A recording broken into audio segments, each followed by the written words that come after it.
Hey, what's going on, guys? This is OldManYango with Around the Couch, and today we're going to be taking a look at Kevin O'Leary and his thoughts on quiet quitting. Now, for those of you guys that don't know, quiet quitting is basically just doing your job the way it's supposed to be done from 9 to 5 without going above and beyond expectations. If you guys want to see the original video, it's going to be in the description. However, I'm going to be commentating throughout because I kind of feel like what he's saying is whack. Anyways, guys, let's check this out. You're introducing a cancer into your culture. Eventually, you're going to have to do surgery and cut it out. I don't know where this started. It's the worst idea I've ever heard. Now, some ideas are bad ideas, and some ideas are stupid ideas, but very rarely can you combine both. And that's what we have here. This is the dumbest idea I've ever heard in launching a career. And what I'm hoping I can do, and I've told the recruiters, because I've got about 10,000 people inside of the companies that we're investors in, plus the supply chains, I've asked them, can we identify these people early and help them get jobs with our competitors? Because this is the most competitive weapon I've ever seen. And I get he's trying to be like a little facetious, but shouldn't you also be thinking, man, why are my employees leaving? Why are my employees not working as hard as they should be working? Because as a business owner, you should be questioning those things. Like when I used to work at certain places, when they didn't see the work I was putting in, the extra work I was putting in, it made me feel discouraged and it made me feel like I should just be doing the bare minimum. So I do get what he's saying about quiet quitting from an owner's standpoint. However, from the employee standpoint, I 100% understand why people quiet quit. If you're a quiet quitter, you're a loser. You're un-American. That's what I think. You know, workers are so in demand. We started talking, I don't know, a year and a half ago about how power to the workers, power to the workers. This is part of that, right? It could be, but really your job is to find something you're passionate about and find a way to work with your team. Really, it's about culture. You know, I'm an investor in small business in America, 50 to 500 million. That is 65% of our economy. These are family businesses. You build a culture. When you bring somebody in that slams shut their laptop at 5 o'clock, you're introducing a cancer into your culture. Eventually, you're going to have to do surgery and cut it out. Again, I really do understand what he's saying. You want to have workers that, are encouraged, they're willing, they're driven. I get that. But for a McDonald's worker that's been working at the same place for 15 years with no upward mobility, what are you saying to them?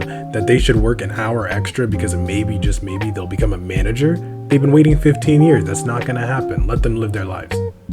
The whole idea would be avoid these people. I don't know where this started. It's the worst idea I've ever heard because it's against what we do in business. We try and build teams that work together to achieve something, set objectives and work together. It doesn't matter whether you're working anymore at 6 a.m. or 2 in the morning. You're just getting your job done. That's the freedom the economy's giving you now on a distance basis. And he's right in saying that. Not wrong at all. However, people are also just trying to make ends meet. Inflation is up 600% from 1970. People are just trying to afford food, afford housing, buy just the simple things. And so people aren't really trying to go above and beyond. They're really just trying to maintain their lives the best they can. Hence why we have a lot of quiet quitters, people that just want to live. You now on a distance basis. Nobody's asking you to work 9 to 5. They're asking you to get your job done. If you walk in your interview and say, I only work from 9 to 5 and then I stop working, I can't wait to get you into my competitor. Help me find these people. This is like a virus. This is worse than COVID. And that's pretty much where his video ends. Personally, I don't agree with everything he's saying, as I've worked with many people and I've worked myself. And there have been times where I've seen people have had to just maintain what they're doing at work without going above and beyond.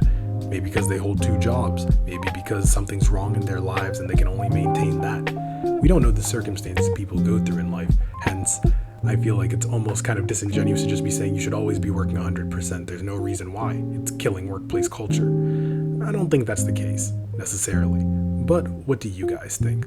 Leave your thoughts in the comments down below, and stay tuned for this last video at the end. It definitely shows quiet quitting and how it doesn't make sense.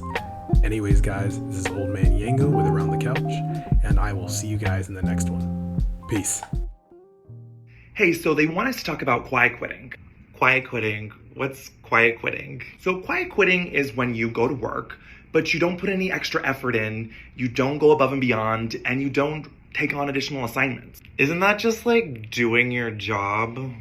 No, it is totally different. It's like you're just doing the bare minimum and you don't even care about getting promoted, so you don't do extra work during the nights or weekends. Okay, well, I've been quiet quitting for like 6 months, and it must have been really quiet because nobody seems to have noticed. Wait, am I quiet quitting?